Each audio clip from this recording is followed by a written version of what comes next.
Who's their starting running back for the Chargers this year? Or for this week against the Vikings? It'd be Kamani Vidal.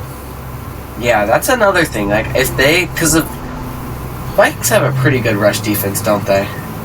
Yeah. Well, it's been hit or miss. I mean, they did good against the Eagles, but for most of the year, they've kind of struggled. But then they also struggle. They've been really good in the past, but then all of a sudden against the Eagles, they can do anything. So, I don't know. As long as they can, like, stop, like, and keep it, like... Because they don't really have to worry about the run that much this week. If the Vikings can just stop the Chargers... Yeah, and the Chargers' run defense isn't going to be great, so all they have to do is stop their pass defense, and they should be fine. Yeah, I think getting pressure on Herbert will be the big thing. I mean, their offensive line is hurt. I think Joe Alt is hurt and has a potential to play. So if he does, he'll be not 100%, even if he does play. So I think that'll be the big thing, is getting pressure on him and forcing him to, make poor decisions.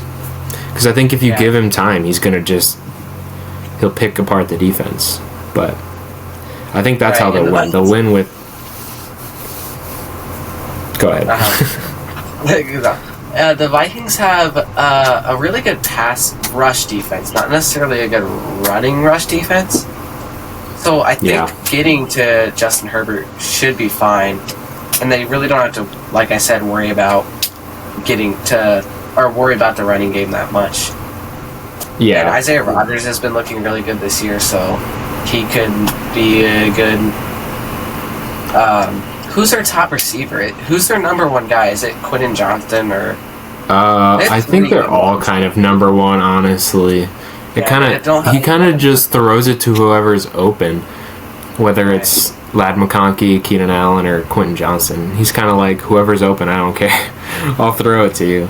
So that'll be interesting to see how they play against the pass defense. Yeah. I know Keenan Allen, the past few times that he's played the Vikings, has had big games. So I don't know if that was... I don't know if it was the scheme of defense that they tried to run on him before or what, but I think he could be have the biggest game, but I don't know. The Vikings they'd love to blitz, so they'll try to get to Herbert as best as they can to force him to make a quick decision and maybe even a sack or something like that. Yeah, and I think they saw against the Eagles that, you got to get pressure, because there were so many times that just Jalen Hurts had so much time in the pocket.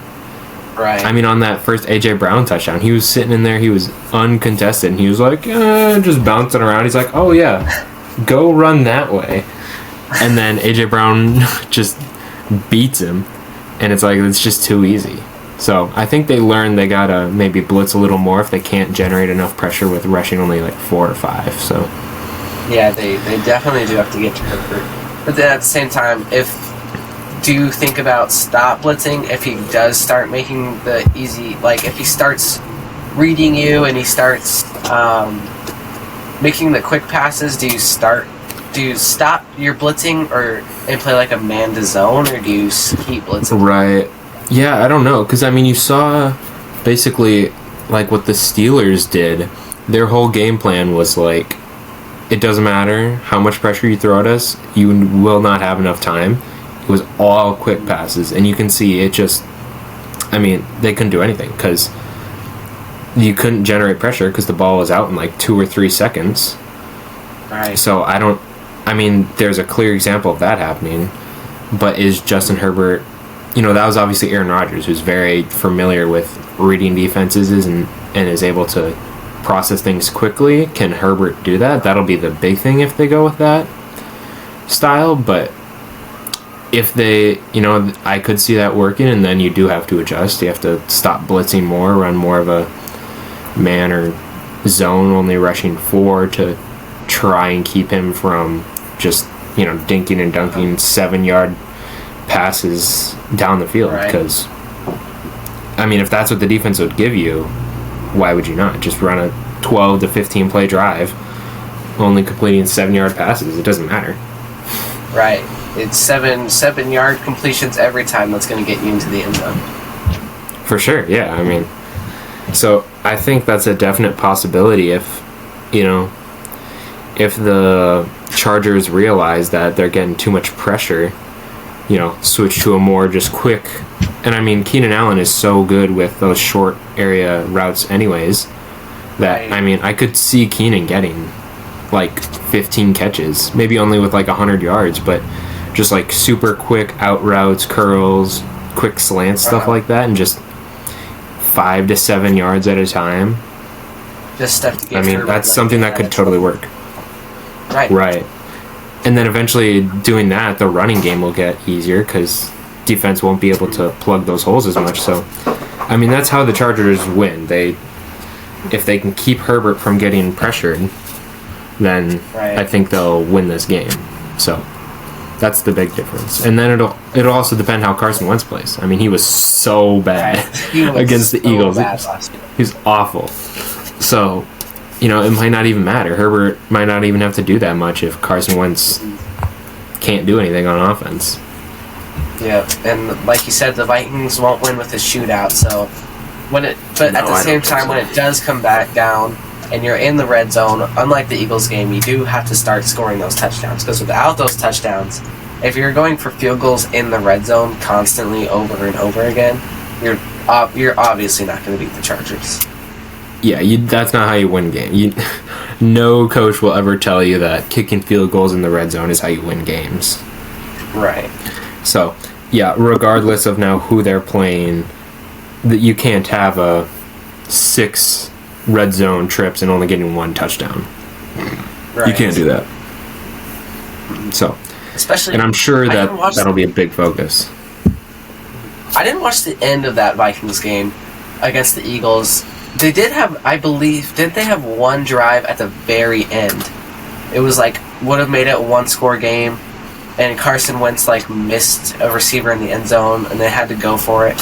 And did they not get that?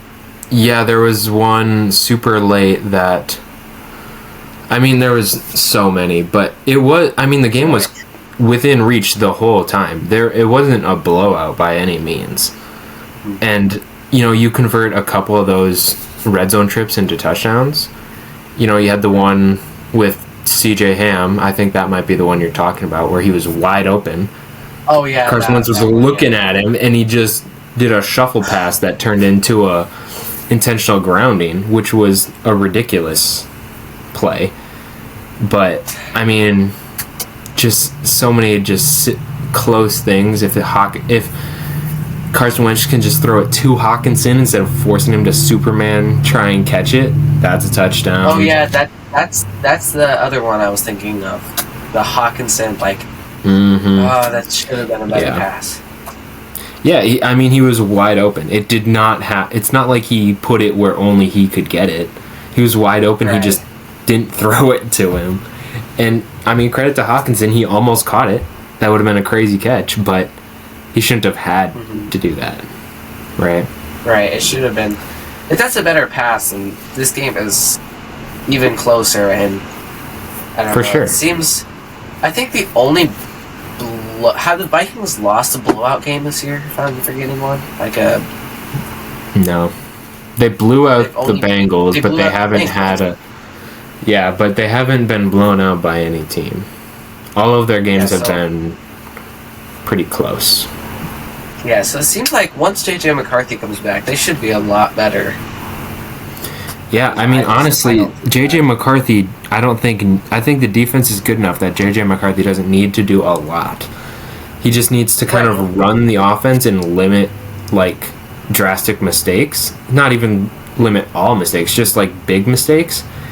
And defense will keep them close enough, I think. Right. That's what I was saying at the beginning of the year, is I was so optimistic on how good he was actually going to be. I really didn't know, and I really haven't seen, we didn't see any of him last year. So I was he doesn't really, with this team, at the time, the offensive line was good, but now they're, faced a lot of injury. But, you still have Jefferson, Jordan Addison, Jadalyn Naylor has been looking really good. Yeah, he has. Hawkinson, and then Jordan Mason's looked great. and then their defense is really good. So I was saying at the beginning of the year that he doesn't need to be a great quarterback. He just needs to, like you were saying, run the offense good enough that just to keep them in the lead, because their defense will do fine. So if you can score just enough more than the opponent, you really don't have to do all that much. No, I mean, yeah, and that's kind of, I feel like that's the best way for him as a rookie. Like, you don't want him to go out and need to score 30 points each game because the defense is bad. Right. Because he's gonna make so many more mistakes because he's gonna be trying to force it. So but I don't know. He's struggled in the first couple games, so it'll be really interesting to see when he does come back. You know, does he kind of like almost settle down and just more so take what the defense is giving him, or is he trying to do too much?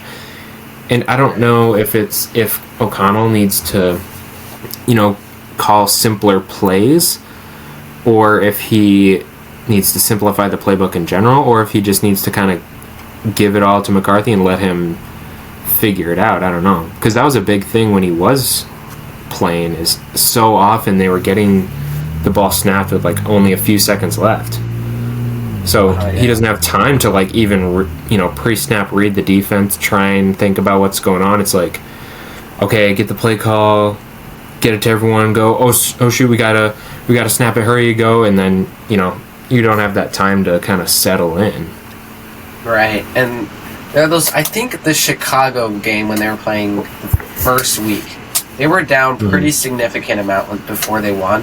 And it's like those moments where you don't have that much time. I think they were in the fourth quarter, so you really can't run the football. You have to throw. Right.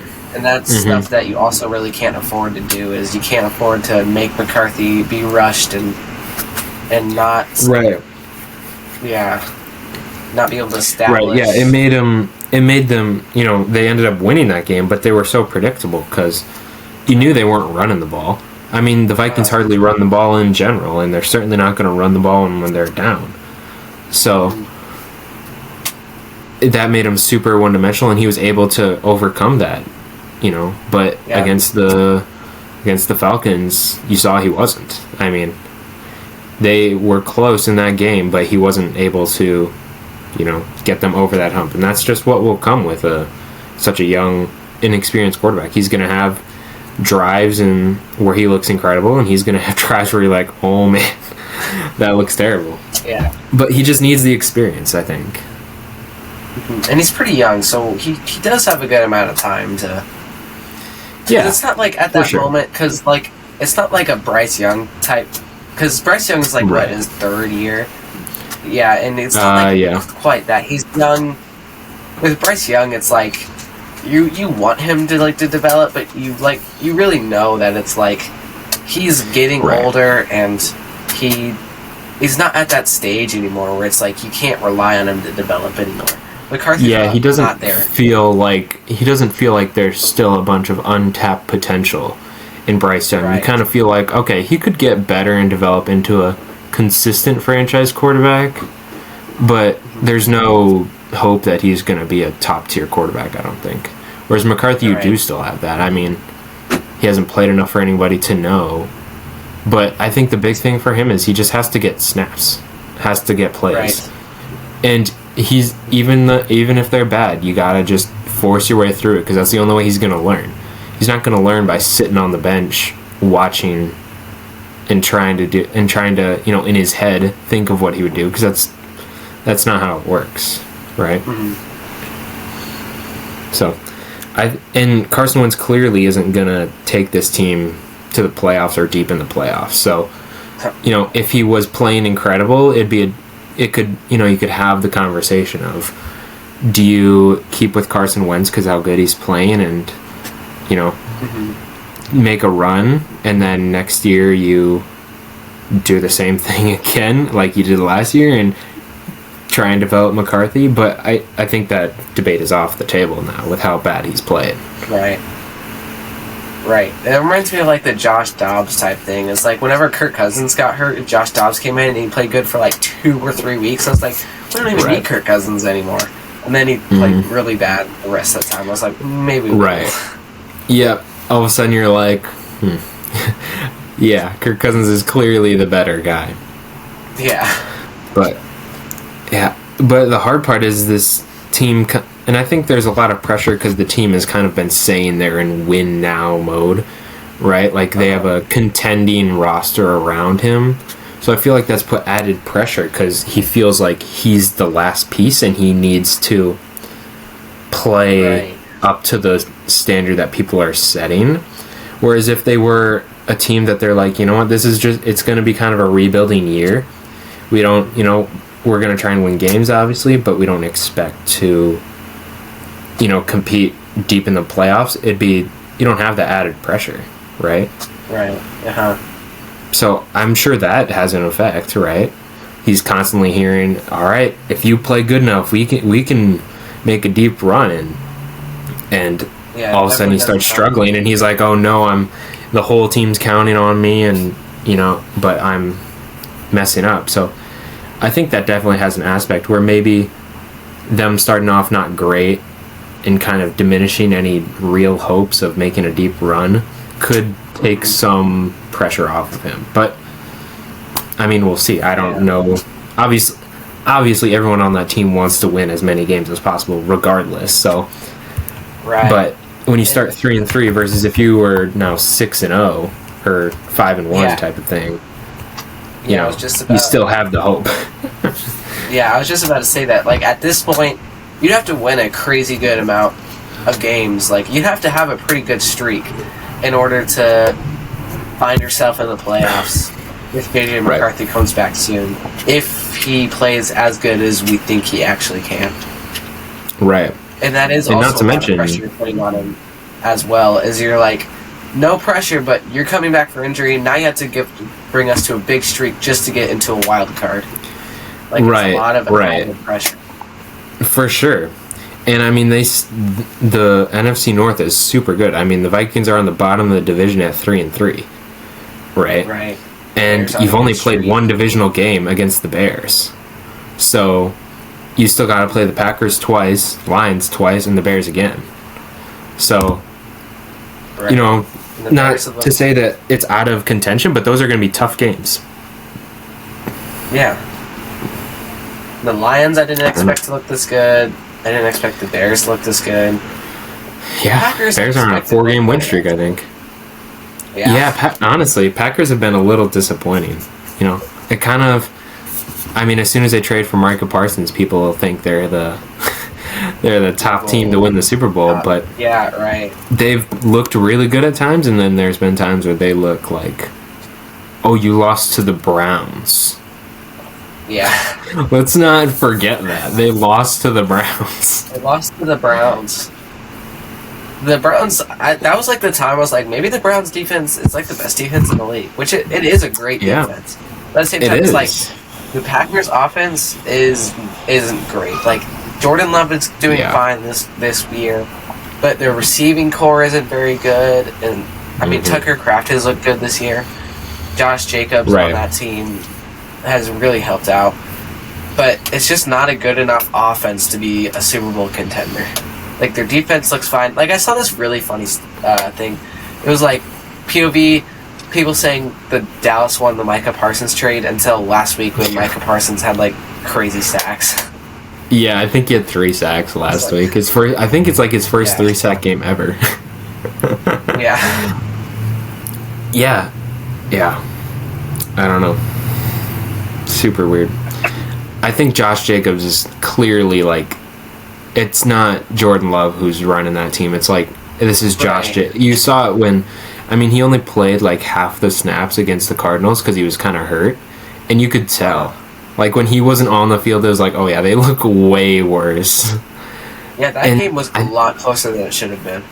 Right, yeah. Cardinals almost won. Which, I mean, that's kind of what the Cardinals do. They almost win and then... Yeah, almost win. Like the Titans game a couple of weeks back. Almost win. You had a good lead. Right. Yeah, I mean, the Cardinals were up over the Packers.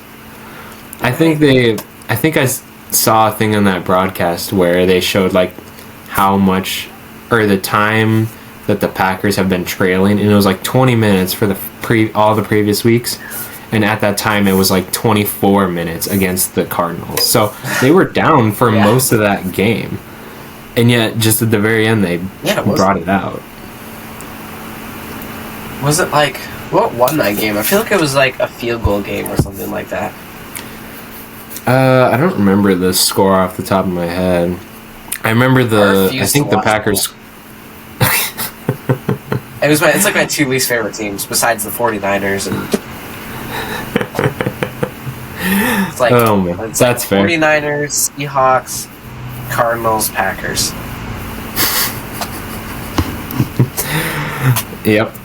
No, I mean, I didn't watch much of the game. I just happened to be on there and saw that stat about the time of possession, but I didn't really watch much of that game. But yeah, the Lions have looked really good. I mean, yeah, I did not expect them to look this good. They just the Bucs too. Yeah, they did.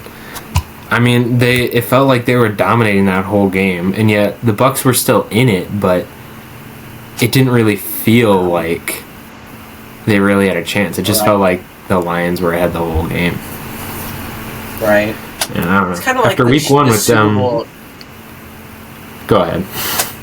It's kind of like the Super Bowl last year, the Chiefs and Eagles. Like it was the stat or like the score made it look close, but it was not close. Right. It was not a close game. Yeah, that's true. I mean, yeah, the Eagles in that Super Bowl, the Eagles dominated that Super Bowl, and then the Chiefs got a couple like late touchdowns that kind of made it look like, oh yeah, it was a competitive game. But anybody who watched it was like, no. You knew at halftime. You knew when the NFL posted the highlights for the Super Bowl, and what was it? The first Chiefs highlight was with them down. I wish I remembered. It was like 20-something to 0. It was like the first Chiefs highlight. That's how you know the game was bad, right? It was kind of like that. I watched a ton of those Super Bowl highlights, and it's like the biggest highlight of the Chiefs' offense was the Cooper DeJean pick six. Like that was the biggest highlight when the Chiefs were on offense. Right. Mahomes touchdown pass. Just happens to be the other team, right? The other team. Yeah. Wrong player. But I mean, the Lions, other than week one, where I think justifiably they struggled. You have new coordinators on both offense and defense, and you're playing a divisional rival. I'm not necessarily surprised that they struggled, but I mean, the fact that it took them 1 week, and all of a sudden they're back to their dominant selves, I did not expect it. I thought that they could kind of struggle for the first half, maybe pick it up, but struggle in the first half, but no. They struggled for one game. And just explosion. That 1 week was the week that it was like people were like confirming Packers Super Bowl. Like, it was that 1 week. It was like they just shut down the Detroit Lions. Yep. Yeah, you trade for Micah Parsons. That's all you needed. Then you come out week one and you pretty handily beat the Lions, and it's like, oh, that's it. Just give them the Lombardi Trophy now. Clearly. It's like, I can't remember the teams, but I think it was Packers-Lions on Thanksgiving, and they already carved a Lions logo in the Turduncan, and they couldn't give it to the Packers because they already carved a lion in it. So they're so certain the Lions were going to win. Oh my gosh, I have not heard that before, but that is hilarious. Yeah. They're like, the Lions are clearly going to win this game. Oh man. I just remember when they did finally win. I think was it last year that they finally won on Thanksgiving? Yeah, it was. Yeah, I remember that. And they had David Montgomery there, who is a vegetarian, and he's just there munching on a carrot. Everybody else is digging into the meat, and he's like, the carrot is fine, thank you. I thought that was hilarious. Yeah, I didn't watch that, but I remember hearing about that.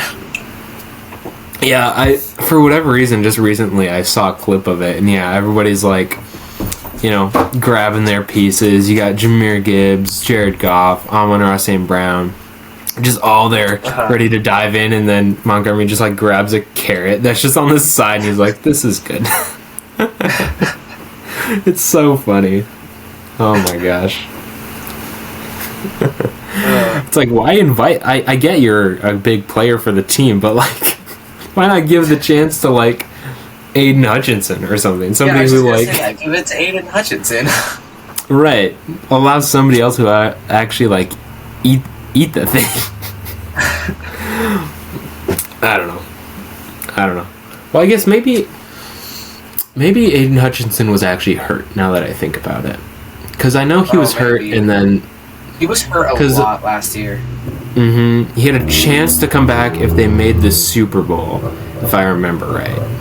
I don't remember what the injury was, but I know he was out for a long time. So maybe that's why he wasn't there. It could have been, but still. Yeah. Oh man, so funny. All right. Well, if you just want to, I think I'm going to switch my score up for this game. Go if you want to repeat your score of the Chargers-Vikings game for tomorrow night. Yeah. Yep. I think it'll be Vikings 24, Chargers 17. 24-17. Okay. I think it'll be Chargers 28 to Vikings 23. 28-23 Chargers. I think it's going to be like a game-winning drive or something like that. Yeah. Or maybe a Vikings game-winning drive where Carson Wentz like misses a wide-open pass or something like that. Has Jefferson wide open for like a 50-yard touchdown and misses him. That's like, oh that my goodness. I think it was, I think Carson Wentz was starting. I think maybe it was the Pittsburgh game in London. Mm-hmm. Or, no, not London. Was it London? Yeah, Did they the played Vikings Pittsburgh play in London. Okay, Mm-hmm. Maybe it was the Pittsburgh game, and he had Jordan Addison wide open for a streak, and he underthrew him, and Addison couldn't score the touchdown because of it. Yep. That just happened actually last game, too. Did you see that on Addison's like big catch? He was wide open again. Oh yes, and he had to like come back and like dive for the ball, and so it ended up being like a 30-some yard reception. But it's like plays like that. It's like, come on, Wentz, just put the ball on him. Throw it harder. Just throw it to him, and he'll make the play. I don't know what the problem is. I don't know. It's like some plays I think to myself, like, I think I should go out there and be the quarterback. I think I could do better than that. Right. Yeah, on that, like, CJ Ham pass, it's like he's right there. He's the first read. You're looking at him. Just throw it. Just throw it to him. Oh, my gosh. That one is one of the most irritating, because you can't even say, like, oh, he tried to throw it, but he didn't. He was pressured or anything like that. It's like that was the first read, and he was looking at him. He was wide open. Yeah. There was no reason for him to do that weird shuffle pass thing. Yeah, that was so dumb. To nobody. And then it's an intentional grounding. Like, it'd be totally different if he took it and tried to force it to, like, Jefferson, and it was an incomplete pass. It's like, okay, you didn't take the dump off. You should have, but at least you were trying to do something. Right. That reminds me, it's like one of those, like, just terrible things to watch for your team. Like, I was watching my Rams play against the 49ers and on Thursday Night Football, and I remember it was overtime, 4th and, like, inches, and I just knew the Rams were going to run it, and I think the 49ers obviously knew, and they had it perfectly. Oh, yeah. And it was like, they ran it down the middle, and they didn't get it. It was like, I knew that was going to be a run down the middle. Like, you can go play action off of that and score. Like, right there. It's you have Puka and you have Devontae Adams. Like, right. Yeah, there's no... The only time in this day and age that you should really be running the ball up the middle is if you have a really good offensive line, or you're doing the tush push, and that's pretty much like it. Like, the defense knows what you're gonna do. right? They have the box down the stacked. middle runs. No, certainly not in those scenarios. It's like you're much better off. No. You can't tell me Devontae Adams can't win on a one-on-one out route for a yard. Like, you can't tell me he won't win that, right? Do it, just snap it, look, and just throw it right to him. I promise you he'll catch that 99% of the time for a first down. Him and Puka, I mean, those are like the two players with the top hands in the league, and you just don't think even like a lob up to the end zone or something like that, like a 50-50 ball, just something. Yeah. Do anything but running up the middle. Hate that play call. I hate it. It makes no sense. I hate when the Vikings run it. Thankfully, O'Connell just doesn't run the ball, so you usually don't have to worry about that. Thankfully. But I mean, in years past, it was so infuriating. It's like, 3rd and 1, run up the middle. Look at that, it didn't work. We're all shocked. Like Derrick Henry. It's like if you have Derrick Henry, that's one thing. Like you could run it down the middle with Derrick Henry. You can't run it down the middle with like Aaron Jones or something like that, like a small elusive back. Like it's not gonna work. Aaron Jones up the middle on 3rd and 1 isn't gonna work. It's just not. Unless he decides to bounce it out or anything like that. He does what he's not. He doesn't run the play basically. Yeah, he just does it himself. I don't know. It's one of the dumbest play calls. Yeah, it just doesn't work. I think, was Derrick Henry's 99-yard touchdown against Jacksonville years back, was that down the middle? Yeah, it was. It was a run up the middle. Yeah, that's like the one player.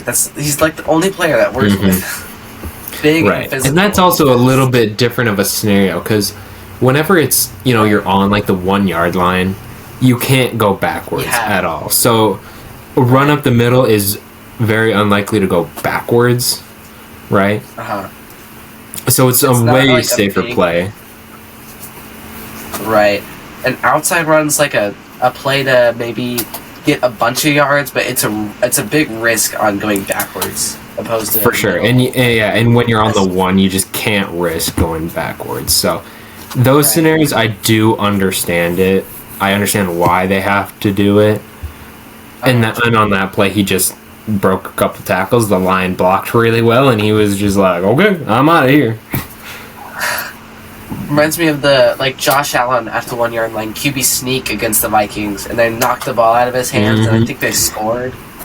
Yeah. Either he dropped it or knocked it out. Yeah, that game was wild. That was wild. Yeah, they're on the 1 yard line. I think the Vikings went for it on 4th down, didn't get the touchdown. So the Bills tried to do a QB sneak, and he dropped it, and then it ended up being a safety, if I remember right. Yeah. But I thought, you're right, it is a safety, because they had to go down and drive and get a touchdown. And that's where the long 4th and 18 or whatever with the crazy one-handed catch by Jefferson. Yeah, one of the craziest the craziest catch I've ever seen. Yeah, I have not seen anything close to it. No. I mean, it's basically like Odell's catch if he had 2 guys on it. Right, yeah. Yeah, it's Odell's catch. It just wasn't for a touchdown. Yeah. It's just his catch if he had 2 guys on him and one of them was holding onto the football. Right. I think the defender and it was 4th and 18. It was the wildest catch ever. I mean, he's literally backwards, only holding it here somehow, and he comes down with it. I mean, it's that was crazy. I remember watching Kirk Cousins throw that ball, and the second Jefferson went up to jump, I was like, Kirk Cousins, that was the dumbest play you could have done. That was the worst decision in that moment. And then he caught it, and I was like, I'll take it back. Play call was literally Jefferson run to the 1st down marker, Cousins just throw it to him. I don't care if there's 2 guys on him, just throw it to him. And Jefferson's like, I'll do the rest. And it worked. Somehow. They won that game. And they somehow managed to win that game, but I don't know. That was a wild game. I remember that.